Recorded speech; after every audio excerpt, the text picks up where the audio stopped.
isn't it? Ladies and gentlemen, welcome back to the show. I think you're officially now the number one guest. I am the number one guest? I don't think anybody's come on as much as you have. Wow. I thought you meant number one in popularity. You're very, very highly sought out as well. We're going to talk about a lot of things and just get into it, including your reaction to the NCAA tournament championship last night, which I kind of made you watch. Yeah. We can. I can give my absolute amateur opinion on my thoughts of college basketball. Where I wanted to start, what I think is so interesting, just for me, and I'm sure the people listening just don't have a great sense of what is it like to live, not in the United States, but you've been in Australia. You can tell this story. We're roommates in Venice. You left about a year ago when COVID happened. You've been in Australia for a whole year, and you just came back to the United States. And the way they do it in Australia is a different world from how they do it here. Beyond that. Tell that story. What happened? You left. Yeah. What was it like? Well, the interesting part was I'd spent that previous summer in 2019, 2020 in Australia with some American friends. We went on a surf trip up to Byron Bay and all on the east coast of Australia. We were living life like it was awesome, you know, and heard about what was going on in China. It was like, oh, it's a Southeast Asia thing or whatever, you know. Oh, that's right. I remember that. I remember watching a lot of your stuff, and you kind of skipped town in the American winter and you go south where it's summer in Australia and have a good time. Yeah, I've been doing like an endless summer life for about almost 15 years. You don't like the cold? No, not at all. I kind of miss the. I mean, I don't want to live in it for 5 months. Cold's relative though, right? Like there's cold in like Wyoming and Colorado, and there's cold in California. Right. So 59 degrees is cold in California. Exactly, yeah. So I mean, I wouldn't, you know, depends obviously up in the mountains, it's totally different. But you know, LA winter is pretty much similar to Sydney. But I generally love summer, like the energy of summer. To me, it just suits my like rhythm, my life force, like being in the ocean and just not having to like worry about owning a bunch of clothes and like stuff. You know, it just feels like a breezier, simpler life. You know. So yeah, I went back over that summer. Everything was awesome.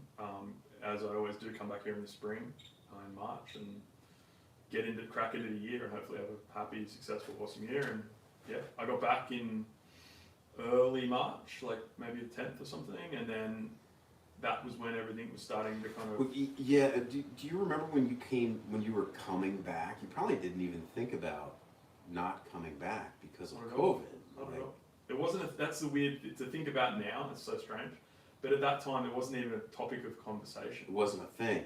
It was something that was happening. It was in the news, you know. It was on the news, but it was happening on the other side of the world. And if you watch the news enough, you see stuff happening all the time across the other side of the world, and like, you know, how is that really going to affect me in that way? You know what I mean? Like, it's sad that sometimes we get a little desensitized to these things. You know, we see something happening in Africa and Southeast Asia, and I'm in America or I'm in Australia. Like, it's super sad actually when you think about it. Like, we should be feel a little more connected, I think, but you know, that's media. That's a whole other conversation. So you came back in early March. Do you remember that time? Yeah, very well. Like, I got back here. I had a bunch of really great projects lined up. I was working with my partners in Japan. I work a lot in Japan. It's one of my favorite places in the world and favorite people and just an amazing culture, and I love being there and working there. So I got back to the US. I was like getting ready to start work on this project, and then like they cancelled it. It was just like one day I just woke up and they're like, yeah, and I was like, hang on, why did you guys cancel it? And they're like, COVID. I was like, what's COVID? Like, hang on, is that thing that's happening in Southeast Asia? Like, wow, okay, now it's in Japan. It was in China, now it's in Japan. Like, what's going on? This is crazy. Like, it's jumping countries. Like, so it had affected your work. You lost that deal because... I lost every deal. How did COVID cancel that for you? Well, because I work in fashion and retail, like, well, not always retail, but with some retail partners, especially in Japan, they were Southeast Asia was obviously the first countries to sort of get hit, you know. Yeah. So they were all of a sudden like wearing masks, and it was like I was like, whoa, what's going on? And then they proceeded to cancel, and then it was this crazy. So they just like stopped production, kind of can't stop. Yeah, well, like orders. I'm a designer, so like I design collections and work on projects for these retailers, you know, specific retailers in Japan. You know, so when everyone sort of started to put their order on hold or cancel it or whatever, I had like probably 5 or 6 projects that all went to dust in like 2 weeks, from like March like 12th or 13th or whatever. By the 24th of March or something around then, I was completely toast. And that's your business. It's your lifeblood. Yeah, totally. And like if someone said to me in March 1st, by the 25th, every one of those contracts that you've signed and like everything that's going to go ahead was going to be dust by the 25th, I'd be like, what are you even talking about? Like, this is going to be my best year yet. How fast that changed. And so you had signed contracts that they just canceled. Yeah, I mean, it's a in the business that I work in, it's a contract, but it's also like I have great relationships with people. It's a lot of times it's a gentleman's agreement, you know. Yeah. Like I don't hold anything against them. I wasn't trying to like hold them over a barrel. Like that's not the way we do business, you know. Yeah. I have a tremendous amount of respect for them and their companies and what they're dealing with, and unfortunately everything just it affected everybody. So what are you going to do? You can't get mad about it. You can't get angry and say, oh, people do. yeah, well, you can get mad. In fact, you can get mad, but you know what I mean. Like you can't go. It's not going to do anything. No, exactly. All I'll do is blow up the relationship. So I just Yeah. never would do that. I have too much respect for them, and I love them as partners, and still to this day, you know, we're partners. But so everything changed fast. It sounds like everything changed fast in like a couple weeks in March. bro, I landed in the US around I think the 9th or the 10th. By the 25th, I'd lost all my contracts, Wow. my health insurance, everything. Well, how did you lose your health insurance? Tell us a little bit about that. Well, I had a policy from Australia that I was using. To keep you covered here. Yeah, just in for the US. emergencies and things like that. You know what I mean? Because like Okay. anyone knows, the US healthcare system is just it's its own beast. You know, it's a nightmare. So I had this policy, and they decided the policy didn't cover pandemics. So the WHO came out with what they called an official pandemic. Then the policy was dust. That's crazy. Yeah, so That's crazy. I mean, who reads the fine print? Yeah, I was like the fine print in Right. this case, because is that why you left? Well, that was the biggest reason. A, I had no money. I couldn't afford to be here. Yeah. And B, I had no health insurance. So if I did get COVID or I did get sick or something happened where I ended up in the US healthcare system, I'd potentially bankrupt my whole life. I remember you saying that the insurance was a big reason that you left because that didn't cover you, and it's just crazy to me like that fine print, because you're looking at like whoever thinks about that when you're picking an insurance policy, like nobody ever, and it mattered in this case. Who would have thought on March like 8th when I bought the policy, hey man, like should read that pandemic fine print. Well, you bought the policy a couple weeks before the thing. Yeah, because you have to buy it before you leave the country. You know, like. So yeah, I bought it in the beginning of March or something, and by the end of March, it was ripped up. I believe the word for that is ironic, Yeah. unexpected. Totally, it was wild, man. So you went back to Australia. Yeah. In late March or early April or whatever. I don't remember exactly. Yeah, it was like late March, like around about the 27th or something, 28th. I managed to get a flight out. At that point, our Prime Minister was told every Australian that this is your opportunity to come home. Otherwise, we can't promise you passage back into the country. So they're starting to shut things down a little bit. Totally. The flights were getting harder to get, they were getting more expensive. And then I was fortunately part of the first wave of Australians coming back who were able to quarantine at home if you had the right environment. And I was lucky with my family that I had a small studio apartment that I could quarantine safely. I had a friend pick me up from the airport. I didn't want to see my parents because, who knows? Who knows at that point? We didn't know what COVID really could do to somebody at that point. And at that point, in March of 2020, COVID was not widespread in California.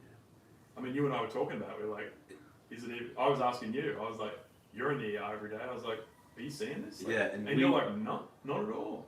Yeah, my experience was first as a television medical expert, just being like, yo, everybody calm down. I remember that, yeah. everybody calm down. Like, let's take this thing seriously, but it's not here yet. Just like the mass hysteria and panic was, that was back when just talking about it in the news, and all the toilet paper was gone in the grocery store, and that kind of panic and stuff. That was like my initial message. And then, like, of course, months later, people were like trying to rub that in my face. You were wrong. I'm like, no, I wasn't wrong. It was like, yo, calm down. It wasn't. This is well, that not was the gonna reality be of anything. the time, right? It was like, calm down. And so, but I remember, you leaving, and it's not like you were entering Australia from New York City or Italy, some hot spot. You're coming from California. So you get there, and you quarantined, because I remember this. You were like, what was it? Was it 2 weeks? Yeah, 14 days. And that was like crazy time, because you were just trapped in this. You like, could you leave? No. Well, So one of the things that I want to ask you about is, from you and I have talked, in Australia as a country, public health wise, was far more strict and intense, and took this way more serious than we did here. They did. And it started with your quarantine. Yeah, well, in the beginning, so there was 3 phases to the quarantine situation, right? So I was at one of those sort of first wave Australians who were coming back, and they were like, you had to fill out a form, you had to sign a stat deck, they call it, legal form, saying that you agreed. Here was my cell phone number, and I was going to be at this address, and I wouldn't leave this address or the property for 14 days. And this is what happened when you got back. They Yep. were already that serious about it. Yep. I'm going to close this window. Keep talking. Yeah, so basically at that point, when I landed at the airport, they basically said to me, what's your home address, what's your cell phone number, and we will check in on you. Actually, I didn't get checked in on, but I was in the very early stages, so I was lucky I had a small... They had your location, they could have. They had my phone number, they could, whatever they can do with that, who knows. Yeah. Probably track it. But I took it seriously, like, I don't know, have parents who are in their 70s, like, I didn't know, like, if I had it, I didn't feel it, like I had it, like, but who knows, like, right? So, yeah, no, I took it totally seriously. I was really lucky. My family and some friends, like, got me groceries, and I literally just stayed in this room, in my family's, one of my family's houses, in the family house, like it's a studio apartment detached from the main house. And so, yeah, I basically went outside for about an hour a day just to go on the grass when no one was around, and I'd just do jump rope and just my own workouts, and then I'd just go back inside. And I was lucky because I sew and do embroidery, so I had some projects that I could do in Australia. Keep you busy. So I was really lucky. I had a machine set up there, and also I play music, so I'm never bored. So I can sitting in a room for 2 weeks for me is standard when I'm making a record. Like, so that wasn't too different. How was that 14-day quarantine for you? It was psychologically the hardest part is when you can't go anywhere, right? When you want to and you can't. Yeah, like it's easy to say, oh yeah, I can sit in a room and work for 2 weeks, but you can also go down the beach and jump in the ocean, or like go see friends, or do whatever, right? Yeah. When all of a sudden you can't do anything, psychologically, it takes some real getting used to. Like you really have to sort of meditate on that and go, okay, like I don't want to get too ahead of myself here. I just want to take this one day at a time, and just get up and create a routine around the day, and not just sleep all day and feel depressed about it and whatever. Look outside and it's sunny and you can't do anything. So I just tried to be like really disciplined about it, and I think it leads into like what I do as a career. Like I'm an artist professionally, so like I'm good at balancing my life and as far as like self-discipline and like creating my own schedule.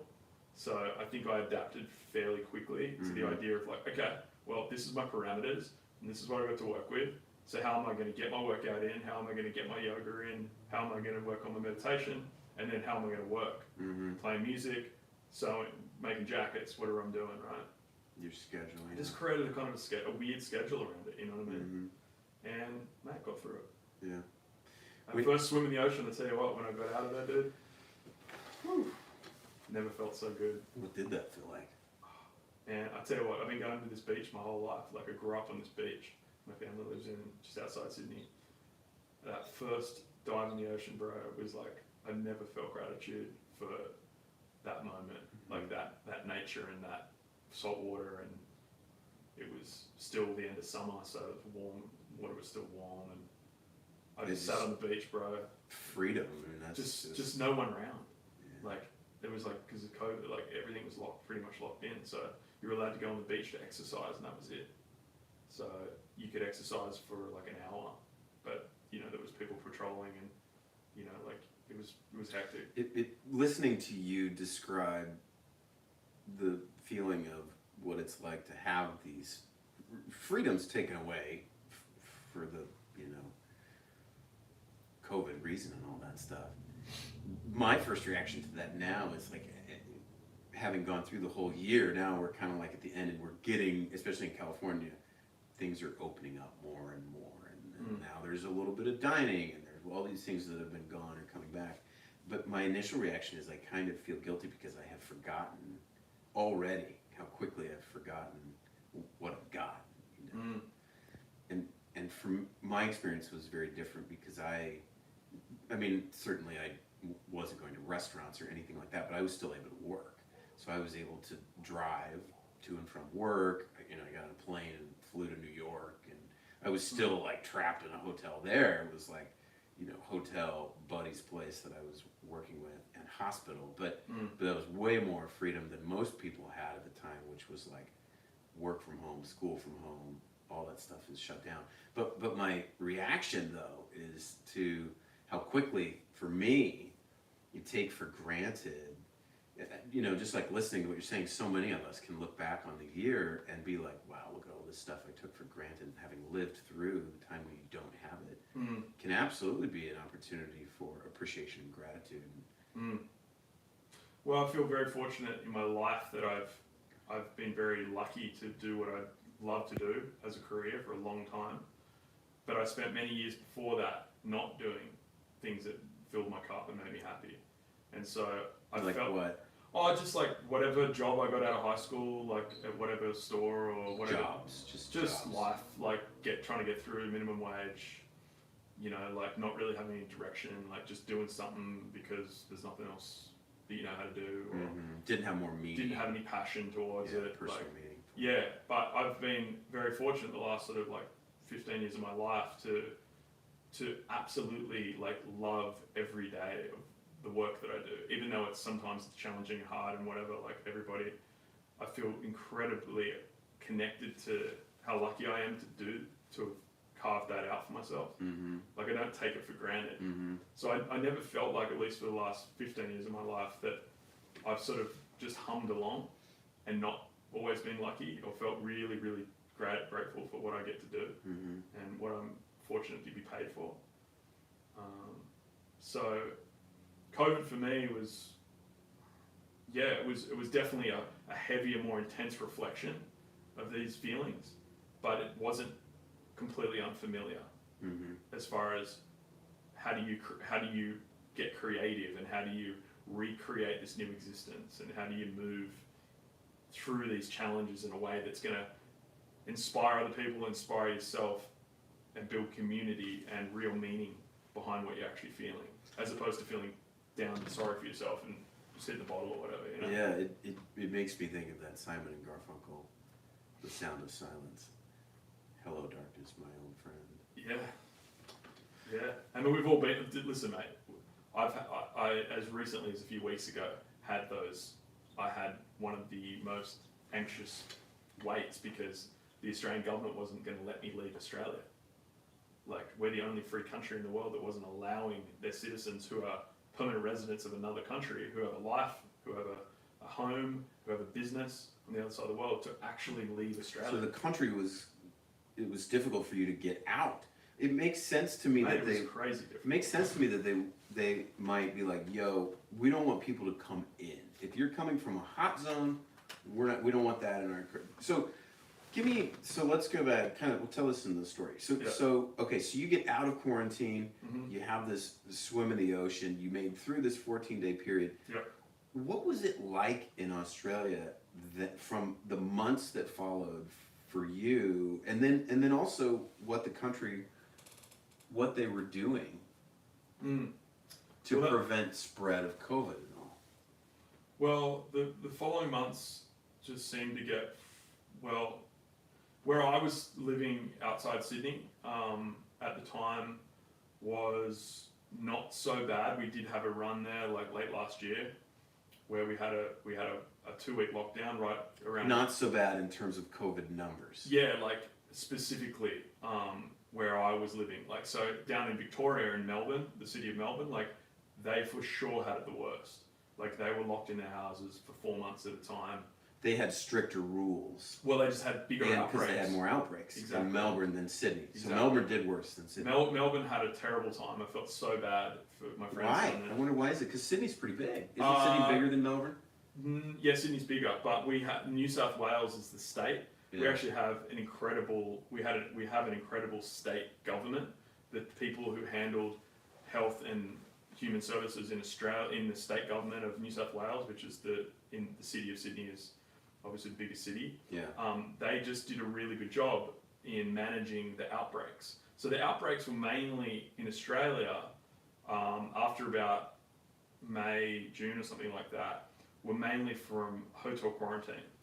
So to back up just a little bit, so you're allowed to quarantine at home. Then they started finding people who were just, it was an honour system, breaking that rule, spreading COVID through communities. And So that didn't work. Yeah, so then what did they do? So the next step is they were like, every Australian that comes back into Australia, you have to be in a hotel for 14 days. And when did But they? the government will pay for it. Wow. So- 14 days in a hotel. 14 That's days not cheap. in a hotel, right? So for about When did they do that? Like May or June? yeah, I'm trying. I'd ish? have to look at the timeline, but like to figure out exactly. But around about the March, April, around about May, June. Yeah. So maybe a couple months they tried the honor system, didn't work, and then Yep. they said, now we're putting everybody in a hotel. Everyone goes in a hotel, but don't worry, if you can't afford it, we'll pay for it. Okay. Now, obviously, that was made an open slather, so every Australian was like, well, I'm out of Europe, I'm out of. So all these Australians are trying to get back. So then it just was mental, and so the government was like, okay, as of like August 1st, if you want to come back to Australia, you have to pay for the hotel quarantine. It's the same system, same program. Yeah. That makes sense. So in August of 2019, around about the middle of the year, is when every Australian citizen who wanted to come home had to pay for their own hotel. Okay. So now the problem is most of the COVID that was coming into Australia was coming from Europe and the States and wherever. Right. And we had, the New South Wales government had a very tight quarantine system in the hotel system. Now the Victorian government was terrible. Is it usually they're very different? Yeah, I mean, And they're all South the Wales states. is better. All the states are. It's like America. Yeah. Like Texas and California, completely different in the way Right. they dealt with it, right? Yeah. So Victoria, Australia's a little more aligned, I would say, than America in that sense. But Yeah. still, the systems in Victoria were just like terrible. So they tried to adopt their own way of doing it. They didn't take a model, a federal government model that was sort of recommended, like a state sort of. The New South Wales government had a really good system set up. Yeah. They were like, no, we'll do our own system. It completely blew up. People were getting infected. They were taken out to the community. We were getting like, I mean, it sounds like nothing to Americans, but like we were getting like 500 cases plus a day in a city of like 4 million. And in Australia, that's unheard of. Yeah. We're You know. like 10,000 a day. Yeah, I think we've only lost to this day, don't quote me on the exact number, but I think less than 1,500 people have died of COVID Yeah. in Australia. I don't even know what the 400 now. No, it's like 555,000 right now. Who even know? I don't even know what the number is anymore. So, okay. So you've got the quarantine Yep. stuff, but then for this period, and we'll call it like our summer, May, June Yep. through August. So you're done with the quarantine, but you couldn't really go anywhere. No, so what happened at that point is the states all kind of locked down. So basically we had, similar to America, like you've got, Arizona, California, Oregon. In Australia it's the same. Obviously we have different states. Keep talking. Yeah. So a lot of the states shut their borders to other states. So if you were from New South Wales, you couldn't go to Queensland or Victoria, yeah? So you were basically sort of quarantined in your own state to stop the spread. Could you leave the house? Yeah, you could leave the house. There were lockdown Where could periods. you go and not go? Like, so it depending where I really give a lot of credit to our premier. She's really amazing, and so if there was an outbreak in a town, what's her name? Gladys Berejiklian. Yeah.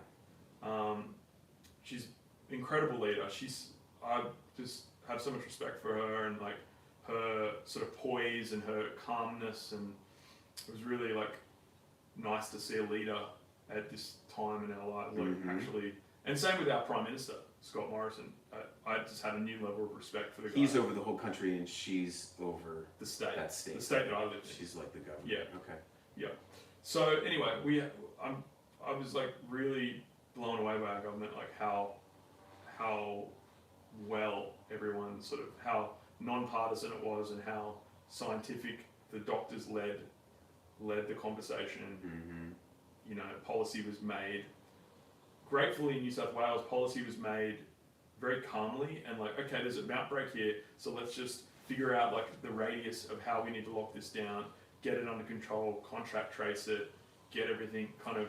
You make it sound so logical. Well, that's the beautiful part about Australia, mate. Like, I tell you what, I've never felt more grateful to be Australian. Like, I just the common senseness of common sense of our culture is like sometimes just blows my mind. You know? It's hard to characterize anything but the vaccine in this country with COVID as being anything less than a mild disaster, from the messaging in the beginning and then all the way through to currently what people are doing with masks in Texas. There's no more mask mandate, you know, cases are going up. Let's take the masks away. These people are nuts. A little different in Australia. So, and you know, you had the successful numbers to back it up. I remember seeing in the looking at the summer, and this was New Zealand, but there was like a week where they had no cases, not just deaths. Way more than a week, man. No cases. There was months. like weeks where they had not even a single case, and I was like. Meanwhile, here it was just like tens of thousands of cases per day, and I was like, what the hell? Like what we accepted as, oh well, people are dying, it's just, but in other countries, like, no, we don't accept that, and here's what we're gonna do. We're gonna ratchet it down, and they're gonna do the stuff that you guys did. You remember you telling me that you go in between states, and you got to fine something, right? Well, yeah, you had to sign a declaration saying that you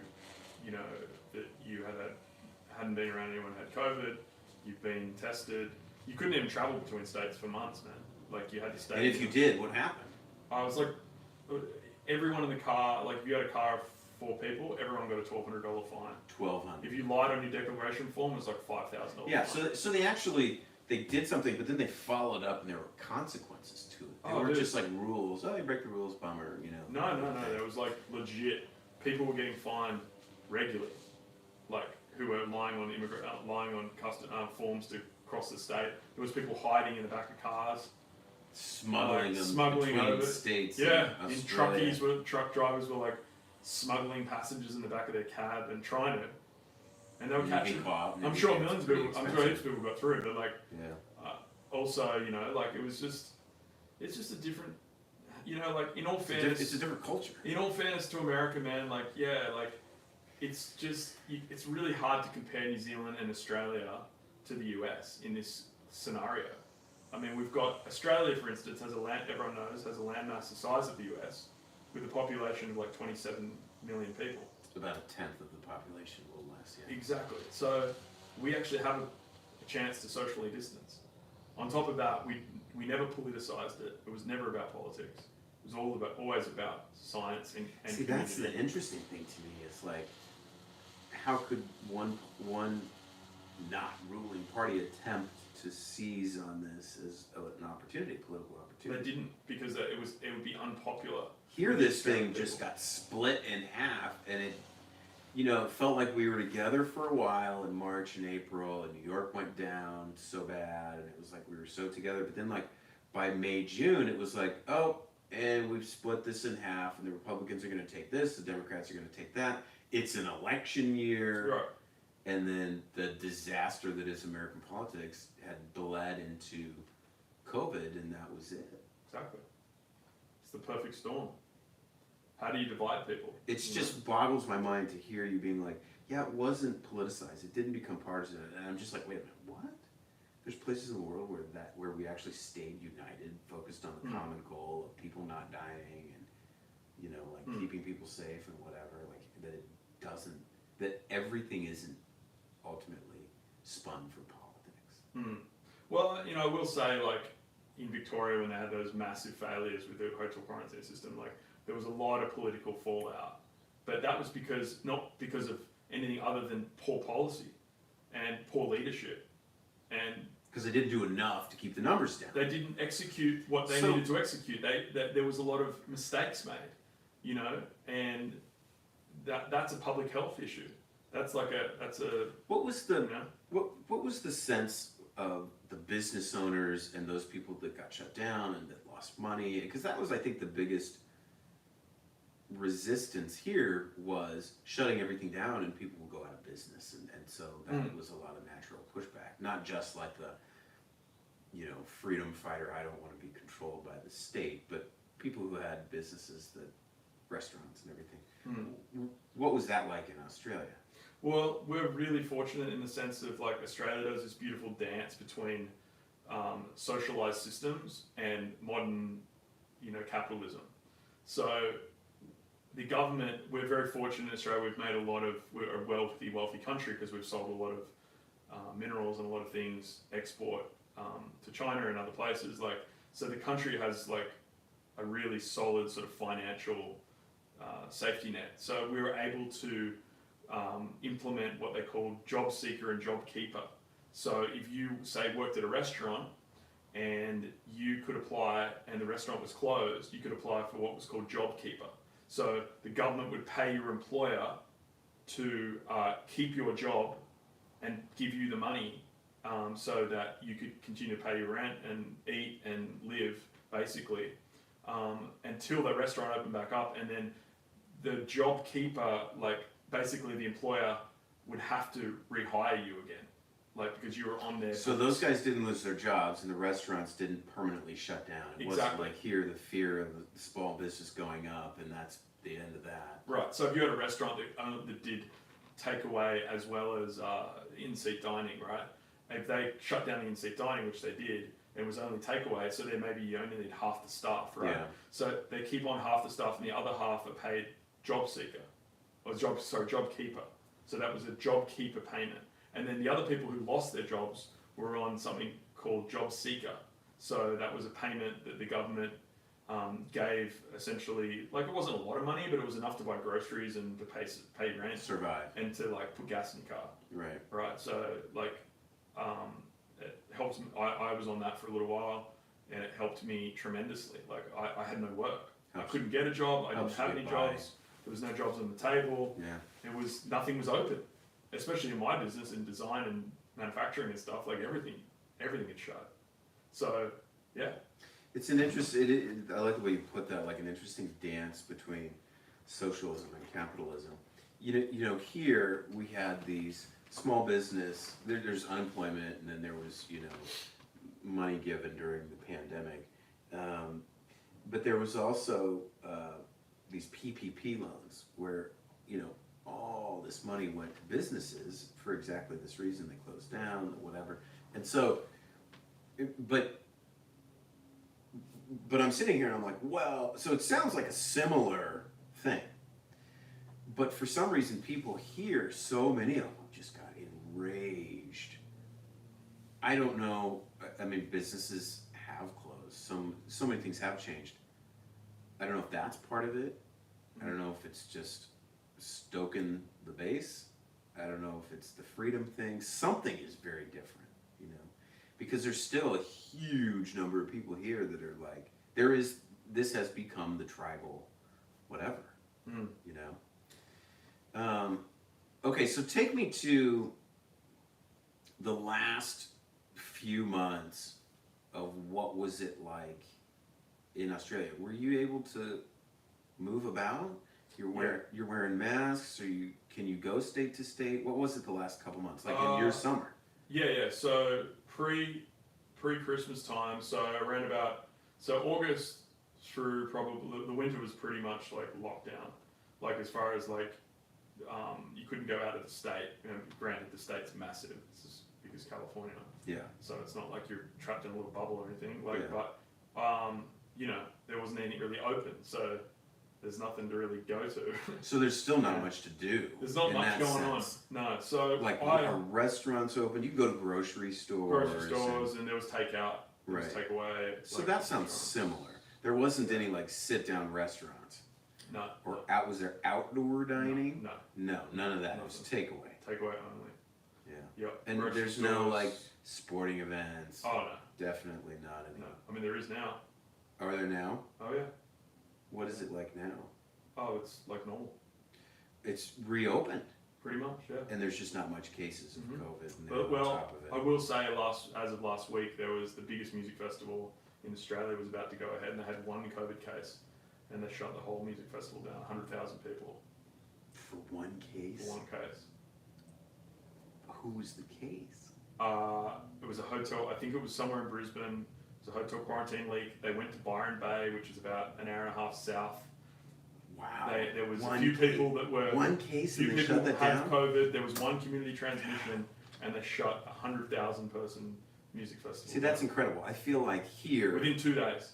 I feel like here, if that would happen, they would bury it. You would pay off whoever, and the guy standing to lose all the money of the concert would basically bribe somebody to get it done.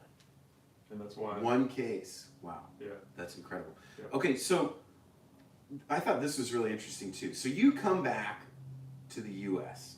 Mm-hmm. When did you come back? A month ago? Yeah.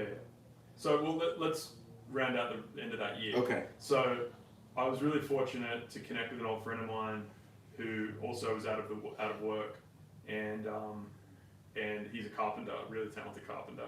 And so I said to him, "Hey man, like, do you want a job? Because I've got this van that I bought the year before, this camper van, but I wanted to like build it out and make a camper in it because I figured I'm not going anywhere for a while. I might as well like go out by myself in nature and go get lost and just hang out, you know." So When did you get that idea? So I got that sort of around. I had the idea around about when I sort of got out of lockdown and got out of quarantine in March. But yeah, we sort of started the conversation about a month later, and then it took us another month or two to build it. And so I ended up building this really cool off-the-grid camper van with like solar power and like a kitchen and like this whole thing. And the back of my buddy, we just built it in my parents' garage. And I just No shit. got some reclaimed wood, and he had all the tools and the skills, and I just held hammers for him basically.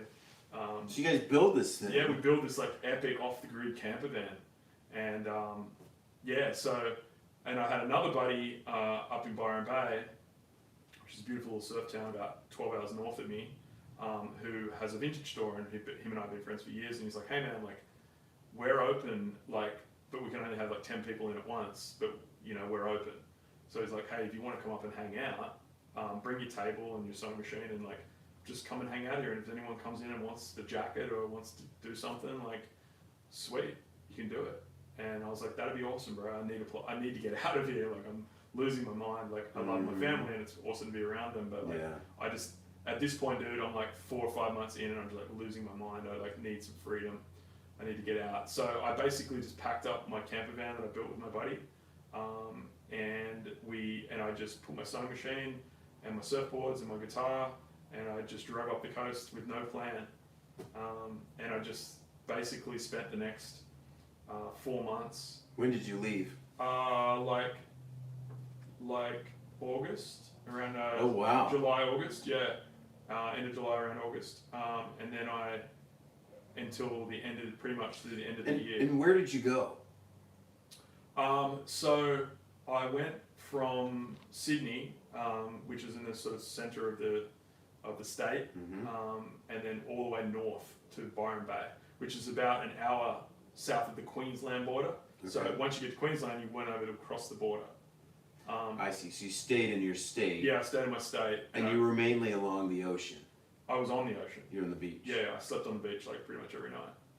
So like, and then funnily enough, this is the town that so much of Hollywood lives in now. Chris Hemsworth lives there, and Byron Bay. Byron Bay, you know, a lot of different people. So I ended up working, through working at this store, I ended up meeting all these Americans who were living in Byron Bay. One of those was Melissa McCarthy. So she came in the store one day and we just got chatting, and I ended up doing some projects for her and her team, and one of the films she was working on with Nicole Kidman, they were shooting in Byron Bay. It just ended up being like just a huge blessing, you know.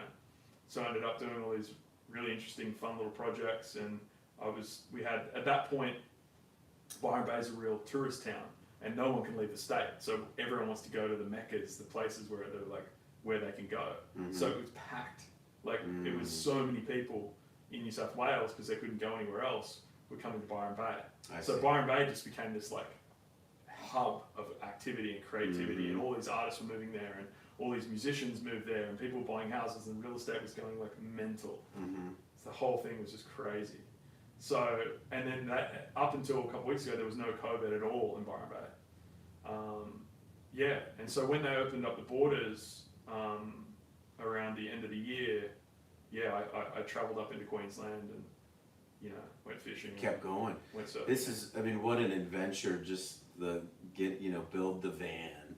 Yeah. I imagine like the anticipation of the whole thing just probably helped you get through some of that time building that. Totally, man. And then you set off, and here you go, these unexpected, you know, new friends and just memories and the whole thing. Mate, it felt like something out of a novel. Like it was like some sort of Jack Kerouac experience. It sounds that way. Yeah. You know what? Like again, like these kind of challenges for me as a creator and as an artist aren't totally out of my wheelhouse. These kind of adversities of like having to be creative in a situation and figure out my way on the fly. This is what being on stage feels like. You know what I mean? Like you're out in front of the audience and everyone's looking, and like it doesn't matter if you make a mistake because you've got to just finish the song, man. Perform in the moment. Yeah, you got to just make it work. And sometimes a mistake can be the coolest thing. You know, that's what's interesting about how I sort of try to mentally approach it. And don't get me wrong, I had some days where I felt completely defeated and completely anxious and all of that. But overall, I knew my happy place. I knew how to find my happy place, which was in nature, was to be off the grid, which was to be like going back to my roots. And I grew up surfing and fishing and all of this stuff. So like these skills were sort of suddenly reintroduced back in my life, and I was able to pull those experiences into my life again, which was such an amazing. And you were like fishing for meals. Yeah, I mean, so I bought an ocean fishing kayak. So I would get up at 4 a.m. every morning, most mornings when the weather was good. I'd paddle 2 or 3 kilometers out to the middle of the ocean, and I would catch these huge fish. Is that the best fishing time? Early in the morning? Yeah, early in the morning. Until when? You know, like depending on where you are and the time of the year, but generally speaking, like sunrise till about 8 or 9 o'clock in the morning. Yeah, and then it's done. Kind of, yeah. But I mean, what were you fishing with? The fisherman in me is interested in how you got these guys. Well, so I bought an ocean, what's called a stealth. It's a stealth kayak, and it's a kayak specifically designed for fishing. So it has a sounder on there, and it's long. It's 5.2, 5 meters long. So you can see the school. You can see the schools of fish under you. It's got rod holders. It's like designed for fishing. But the cool part about it is it's also designed to get through the surf. So you can paddle through the break. Yeah. And so you can get to these spots that would take boats like so much longer to get to because they've got to go launch and they've got to drive down through the ocean to get to these spots, where I can just launch it straight off the beach and paddle out to these reefs. So I was just paddling out to these like crazy reef systems and catching amazing what fish. bait were you using? Sometimes I was using lures, and sometimes I was using what's called a pilchard or a slimy. And it's slimy. Slimy. It's like a little mackerel. best way I can describe it. And it's really interesting because there's like a whole. Throw me a salami, mate. There's a whole, yeah, it's totally like, I've made a whole community of friends through this sport. It's amazing. Oh, I bet. I've learned so much because I really didn't understand anything about how to do this. Spearfishing or any of that? I have, yeah. I didn't on this trip, but I've been Mainly spearfishing. kayak. Yeah, mainly kayak because That sounds like a lot of fun. Man, it's so fun. And especially, like, so you use these little slimy mackerel and then you have this special rig that you have to make. And they don't sell Of hooks and whatever. Yeah, hooks and a little what's called a skirt. Yeah. And this whole thing, I mean, if you look it on YouTube, you can see it. But like, Yeah. there's a whole scene and a whole art form behind like setting up the bait. So then basically you're dropping the baits out and then you're paddling. So you just bait 2 rods out at the back. Oh, and so you're trolling. You're trolling. Essentially. You're trolling. But you're the motor. Exactly. Oh, wow. So you're And paddling. so then, yeah. So what happens? So you basically, it's crazy, man. Like, and you don't realize until you hook one, but like you drop your baits out, you sort of do everything you think you're supposed to do. You check out swimming and all that, and then you start paddling, and then it's just kind of like this weird anticipation. Like some days you'll paddle for 3 hours and get not a touch, Oh wow. and other days you'll get a double hookup. I was gonna say, what happens if you get both? Oh, dude, I've got a double hookup a few times. Like, and basically you have your reel drag set pretty loose, so that they can take a run, because otherwise the fish are so powerful and big, they'll just literally tip you in. So you have to be real, you have to set that drag right so it takes the line and not you. Mm-hmm. So basically, man, when a mackerel hits or a tuna hits it on a kayak, it's wild. It basically just bends the rod in half. The whole kayak just flips on itself and turns. And you basically... You lose the rod? How do you... No, the rod's sort of in the holder, and then you've got to sort of put your paddle in the front, wind in the other one. You don't get flipped out? People have been flipped, yeah, for sure. People get flipped all the time. Well, you didn't get flipped out? No, because you've got to drop your legs over the side to sort of get your weight So you know how set. I mean, I learned. It was hard. It wasn't easy. I definitely lost a few. But when you hook up to something big, man, like a big tuna or a big mackerel or something like that, it'll drag you for Ks. You're basically holding on. It's like you're a matador and a bull, dude. And so how do you get them in? If they're so big, how do you you just bring them in and pull them up on your kayak? Yeah, so the kayak has a big center hatch, which all the rods and the fish can fit in. So you basically pulling it up to the side of your kayak, and then you've got a gaff. And so you gaff it to pick it up, and then you slide it into the hatch. That's crazy. Yeah. That's crazy. It's wild, man. Like, and the accomplishment you feel. Sounds scary. Like I want to try it. Oh, it's like, it's the closest thing that I could ever imagine to like what bull riding would be. And I was just thinking of a rodeo. That's exactly what I was thinking. It feels like a thinking. rodeo on the ocean. It's exactly what I was thinking of, like hooking some big tuna or whatever. Yeah, or a shark. Like I've got a couple big sharks, Just like, okay, here we go. It's crazy when you get a shark because they don't. Sometimes they'll bite through the line, but sometimes they don't. Yeah. And so you got to pull them. You got to get them up close to the boat, and then. What do you let them go? Oh yeah, I just cut the line. You're not gonna put a shark in there. You're gonna bite your. No way, man. I wouldn't touch it. But like, there's plenty of videos online of guys getting bumped and stuff. Yeah, of guys doing smart things with sharks. Or not even knowing. A lot of times, when the shark will come up is when it's trying to eat fish. It's not actually trying to go for you. So like, you'll sometimes come up with half a fish. So I did some fishing off of in Northern California. I think it was Bodega Bay, maybe. And that's what you would do is you would have these little baits on 3 or 4 hooks. You drop it down, and as you pull it up, you get these little guys. But then, these little cod or whatever. But then every now and again, you get lingcod, who once you caught a little guy, as you're pulling it up, the lingcod comes and chomps on the, and then you end up pulling up the whole thing. You could tell because it's like whoa, like it's way. Sure. Mate, the fishing in Australia is like nothing but experience. It's wild. If you're into fishing, I've never tried that. That would be fun. It's so fun, man. So so tell me what it was. So you did that for a while, and then I ate ceviche and sushi every single day. You're just eating fishing for your food. Yep. Farm to plate, farm to table. Or ocean to van, whatever. Yep. Ocean to van kitchen. Ocean to van. Yeah. So you come back here. What was it like when you came back here? Oh, what happened? I don't know. Is it still going? Do you want to keep this document?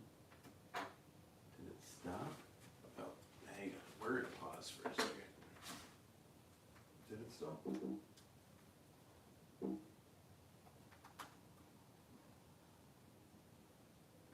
maybe we, I don't know when it did that. What happened? I don't know. Maybe we went so long that it. Anyway.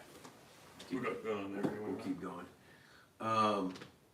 Okay, so what was it like when you came back? Why did you come back? Well, I left a year ago with 3 days' notice. I had a car in the driveway and a home and work opportunities, and I love California. So, and I have a green card that I needed. What do you like about California better than? I actually don't like it better at all. I like it for what it offers in a lot of ways, which is I love the weather here. Obviously LA's totally changed. It's really pretty sad actually. How so?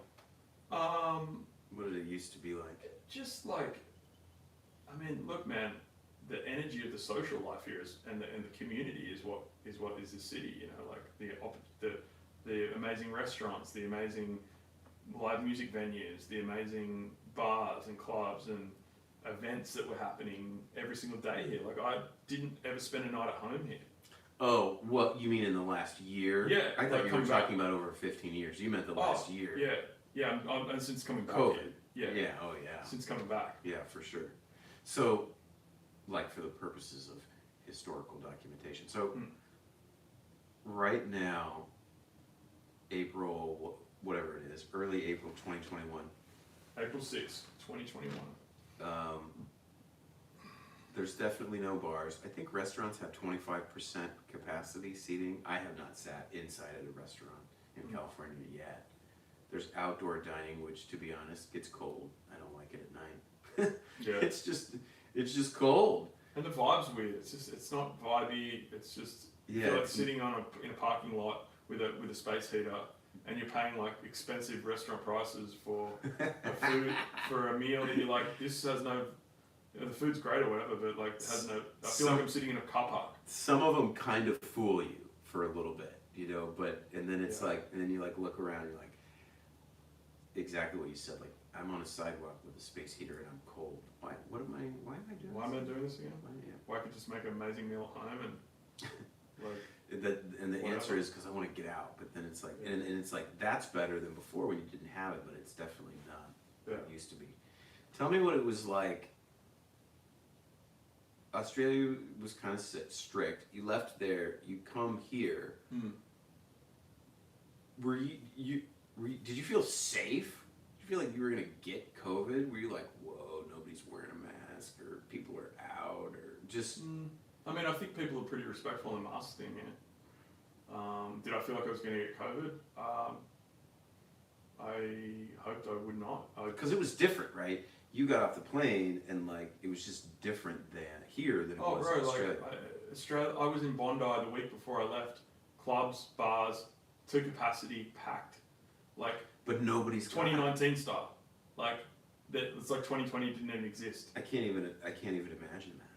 It was summer. It was out the door packed. No masks. No social distancing. Nothing. Oh wow! Completely. Because there was no COVID. Right.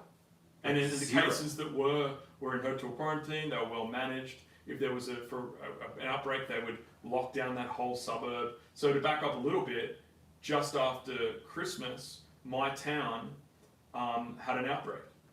I knew a couple of people who got it. They were at a concert. A couple of guys in a band gave it to some other people. Obviously, they didn't even know they had it. There was the community sort of support around contact tracing and getting tested in that 48-hour period, man, was mind-blowing. Yeah. Like, everybody went. People did it. People were on board. On board, 100%. And we knocked out that cluster within like 10 days. Yeah, that's impressive. Yeah, like literally. Of a community of like a few 100,000 people. So I just want to pause for a second and point out that in the ideal world, this is how it's supposed to go, where you have this kind of a disease where when there's an outbreak, you track it down, which means you find the people that are positive and you work backwards to who they've been exposed, they've exposed, and if people have potentially been exposed. And you ask them to quarantine until a certain period or whatever to limit the spread.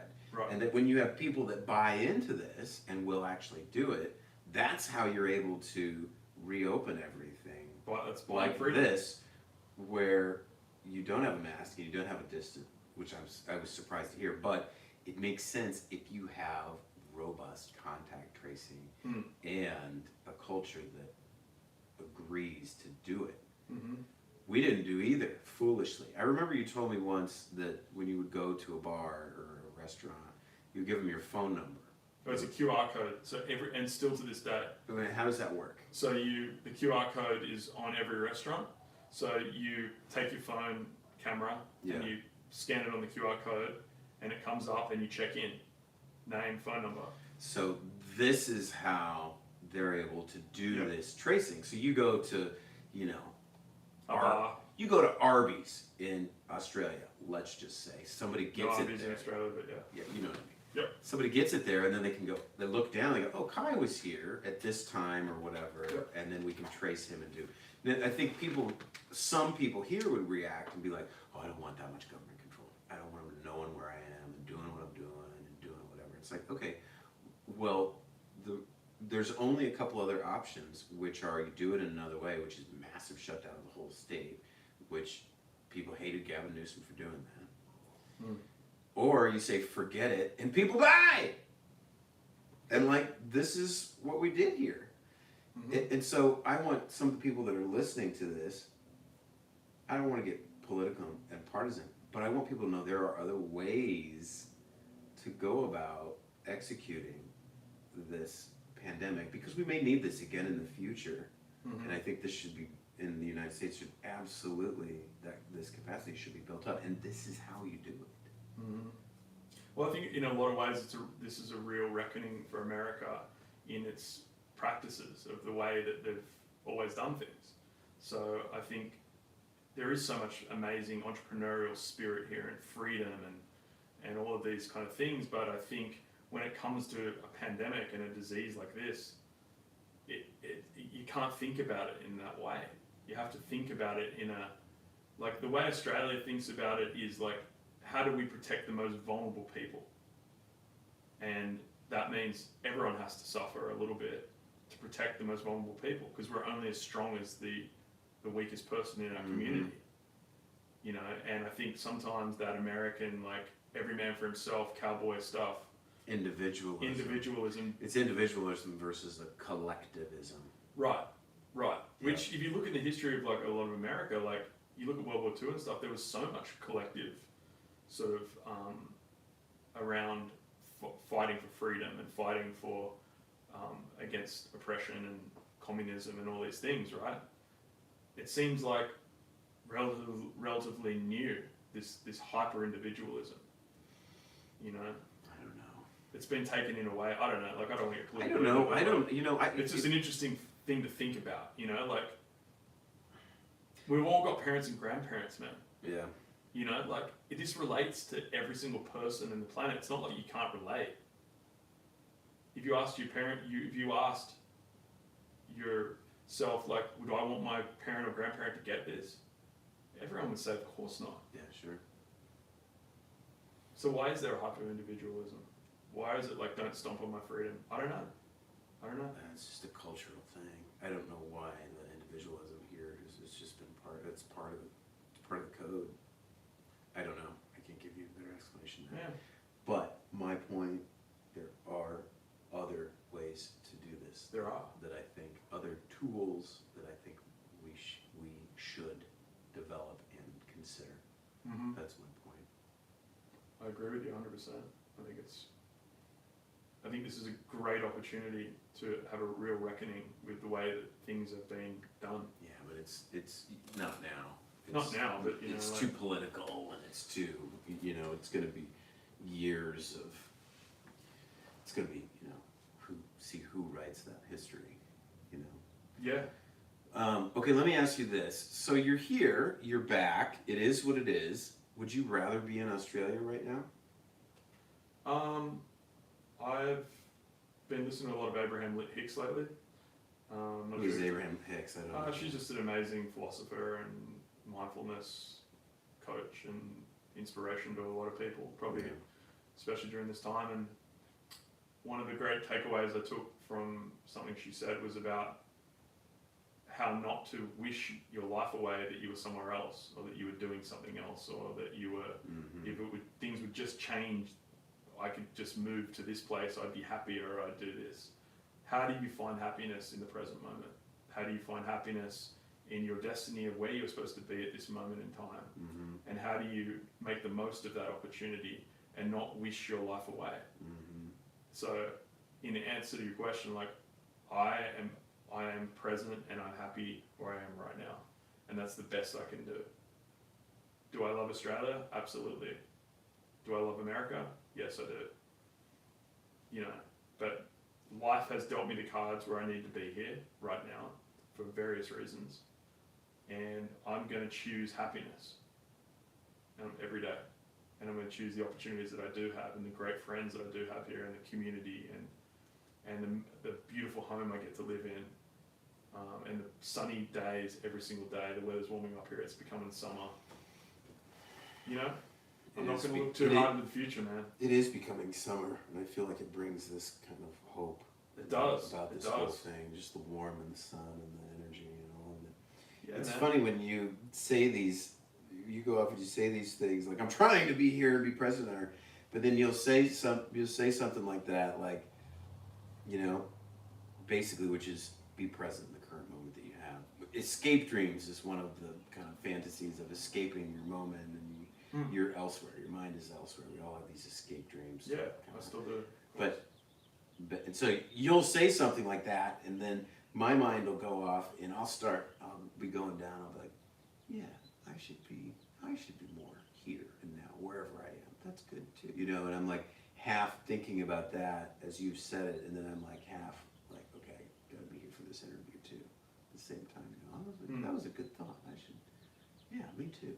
I think it's like an overarching feeling, like this year has brought so much uncertainty to everybody's life, that it's like if you can't just practice being in the present, then I think you're going to cause yourself more stress.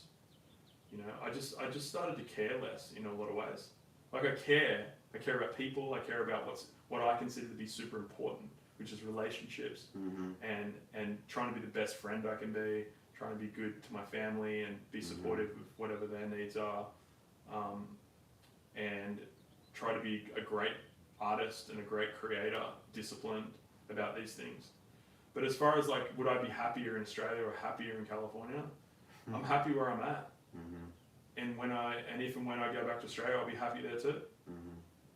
Yeah, I see your perspective on that. That's the only perspective I can rationalize. As otherwise, all I'm doing is spending time in a place that has so much greatness and so much to offer that I love, and being miserable because I want to be somewhere else that I literally can't be right now. So what are my choices? You know? The power of now. Very much, man. Very much, you know? And that's a daily practice, by the way. That's not just a thinking about, that's a doing kind of thing, you know? Like, So what did you think about the NCAA championship game last night? well, I grew up loving basketball and playing basketball. Did you play basketball? Yeah. I mean, I loved watching. Well, you know, this is when you and I grew up. Like, there was no internet, so we would get the NBA highlights for like 30 seconds at the end of a sports report on the regular news TV. Were you here for the Jordan dynasty? Yeah, I was in Chicago. Yeah. Because I went to high school for a little bit there. Oh, you were in high So school. I went to like Nike Town. So you were in high school Chicago. at the end of the Jordan dynasty. Yeah, Oh, 96, wow. 95, 96. Yeah, wow. Yeah, so I experienced like the Bulls at the height. I loved the NBA. Like, I had my first pair of Nikes were at Barclays, you know, Nike Yeah, wow. 34 Barclays with the 34 on the back. I was just like, I had a Phoenix Suns jersey. I loved the Celtics too when Larry Bird was playing. Wait a minute. you were in Chicago, but you loved the Suns and the Celtics? That Yeah, doesn't I don't know sound- why I did. I always loved That Celtics. does not sound okay. I don't know. Oh, well, I didn't really understand. I just the sort of the culture behind supporting one team or another. I just loved certain players, Yeah, and I loved Scottie Pippen, yeah. and there was a guy named Luke Longley. He was an Australian guy. He was one of the first guys to ever play in the NBA, Wow. and he was a big deal. He I was a remember- center I for remember the Bulls. I remember. And then I loved Barkley and I loved Bird. So Charles Barkley. yeah, he was my favorite. I loved Barkley. He was a forward. He was just like he wasn't like the tallest dude on the. No, he got it done. He just got it done. He was just Yeah. aggressive and I don't know. I loved that Celtics team as well, the Larry Bird Celtics team, that era. But anyhow, They were there. I loved basketball, but I hadn't Bird, really. Bird was about done by then. But Yeah, but I still had his jersey and like, yeah, it was a good. It was a to me that was the golden era of basketball. Okay, so get back to the. So we had Yeah. Gonzaga, Baylor. Yeah, I mean honestly, let's be honest. My enjoyment from watching that game was watching you watch the game. The game was awesome. The game was incredible. Like your side by side commentary was the best part of the game. I was like, look at this, Baylor, they're hungrier. Gonzaga's just asleep. Yeah. They're not gonna come back. Yeah, It's yeah. over. So it was you and I grilling Oh, out, it's watching you incredible game. freak out about the game. I don't really understand the college sports thing. It's to me, I just Yeah, so don't talk understand about it. this for a minute. So we were talking about how in this and this has been like this my entire life, but where you go to college matters. It's a status thing. It's a club. You know, some of these places are just It's a brand. exclusive clubs. And then you brought this up too. It's a brand, and it's so true. And in Australia, it's not like that at all, Not at all, man. which is so foreign to me.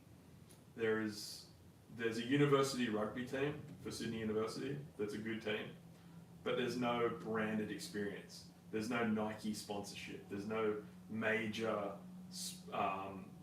national TV coverage. Do people wear their shirts of their school much?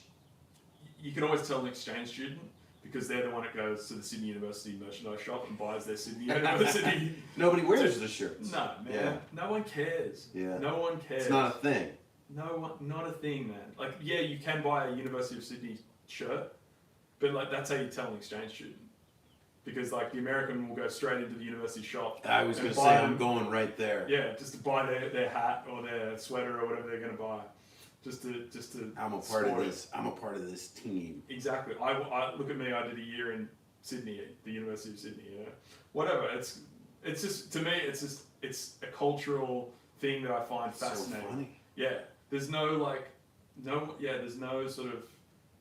You see old guys walking around LA with like UCLA basketball T-shirts on and stuff, and obviously they went. That to guy UCLA. we saw today. Yeah. Exactly. Yeah, he's like in Well, his 70s. It's because UCLA was the best UCLA basketball in the 60s and 70s. Do you know this? Was that the John Wooden era? That was John Wooden, who was. They won. I don't remember. They won like 7 championships in a row. There was a period where they didn't lose for years. Yeah. It's never been replicated again. UConn, women's basketball, UConn is rivals that. Right. But whatever. Yeah. But you brought up this observation, which I had never considered before. But they're all very branded, and it means a lot where, for the Americans listening to this podcast, when we're in high school, like you're just drubbed over the head, like, oh my God, where you go to college is the most important decision of your entire life. Like, Right. where do you go to college? What do you major in your job in? Who do you marry? Like, that's like the most important Yeah. thing. And I just figured the whole world had mattered where you went to college in the same way, and it's crazy to hear it doesn't. Well, it's interesting, like when you watch, like say the NCAA championships, it feels like a massive infomercial for a 15-year-old kid who wants to play basketball in college. Well, what team do I want to go to? Who do I want to play with? What uniform do I like? You know, like That was awesome what coach for do I want to be coached by? Gonzaga and Baylor, and Right. some of these dynasties happen exactly because of that, which is Right. you get to the finals, you win a couple, and then all the talent wants to go to the winning program, and that's how you get that cycle of success. But not even the talent, right? It's like years. the average student just wants. I'm not even talking about the talent, the basketball, the sporting talent. I'm talking about just regular people who want to be identified with that, whatever that is. Well, you know, like and- Tiger and- Woods went to Stanford, right? Right. For like golf or whatever. Like Right. I don't know, like how many golfers, young golfers, would probably want to go to Stanford because Tiger Woods went to Stanford. You know? Well, and the other thing is that those universities, not only can they use that for admissions or to getting students, Yeah. but it's fundraising. And think so about what it's Nike pays Tiger Woods to be an ambassador. Well, Nike is like a huge push behind Oregon. So Right. they've like developed ridiculous facilities and all like major donor to Yeah. Oregon, because I think Phil Knight went there. Maybe don't quote me. No, I read Shoe Dog. It's an amazing book. But Did he go to yeah, Oregon? he was on the track team. Yeah, exactly. And then Bowerman was the coach. Bill Bowerman. He's the other half of Nike. Yeah. Fascinating. But like the waffle shoe was Bowerman developing that at the Oregon track team. Yeah. I guess in the 60s or something. I don't know. But like, yeah, fascinating. So these institutions, alumni are going to give more money when their teams are winning. That I think is one of the biggest reasons that it's become so branded is because of alumni donations when your team is. Is that what it is? I don't know. Yeah. I mean, it feels growing like endowments. It's that competitive. It's alumni donation that and then there's other partnerships, and then they're going to sell more merchandising, all of that stuff. Money. Yeah, dude. I went to, so back in the 90s, my friend's sister went to Michigan, University, the Wolverines, and this is the first time I was sort of introduced to this, so. It's a Notre Dame rival. It is, okay, Yeah. sorry. Anyways, it was really interesting to me because it was like an Olympic-sized stadium. It was like over 100,000 people, and I was like, who goes to that? Now, like, the students. I was like, that's the biggest stadium I've ever seen in my life. And then they took me to like the merchandise store and wanted to like get me a t-shirt, and like it was like, I was like, this reminds me of the Nike shop or like some major sports store, but it's all branded. You could buy literally anything from a mug to a flag to a sweatband to anything. Michigan's one of the greatest college football programs in the history. They have the most wins. We have the highest winning percentage, I would say. Yeah. But that stadium is the largest football stadium in the U.S. Yeah. That's why it's called the Big House, 110,000. Something like that. Blew my mind when I was just Massive. like, I was like, what NFL team plays here? Oh no. Oh, like what Olympic? You guys have the Olympics here in Michigan? What's happening? I Like, think I've gone to 3 or 4 games in the Big House. It's incredible. yeah, I was really in awe of Yeah, I like it. how big it was. But yeah, I mean, college sports, it's a cultural norm here. Like, it's in Australia, it just. Branded, how funny. We don't have to, it doesn't have to be the way that it is, but that probably isn't going to change. I think, look, anything to make people happy at this time in this time of the world, man. If you can get happiness out of that, then good on you, man. More power to you. Should we wrap it up? Yeah, if you want. It's been good. Good chat. It's been good chatting as always. Yeah, bro. Thanks for having me, and thanks for being such a good friend. And yeah, Thanks for coming on the show. We're happy to have you back. it's good to be back. Stateside. Back in America, man. We welcome you back. Thank you, man. Good to be. Do you have an American accent? My Australian accent's not very good. Sure, bro. Yeah, I get a great American accent. Thanks for Should we sign out of the Larry Burchett podcast? Thanks for coming on the show, Mike. Thanks, man. That was terrible. I'm not even gonna try that again. You just got to say cheese. Cheese. Cheese, like a piece of cheese. Cheese.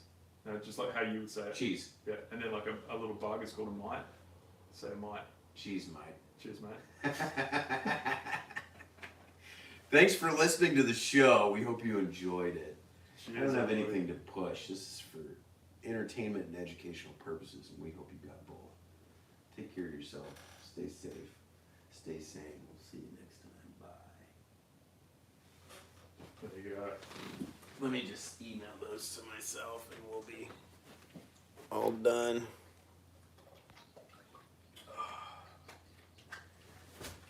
Are you sure you want to stop streaming? Yes.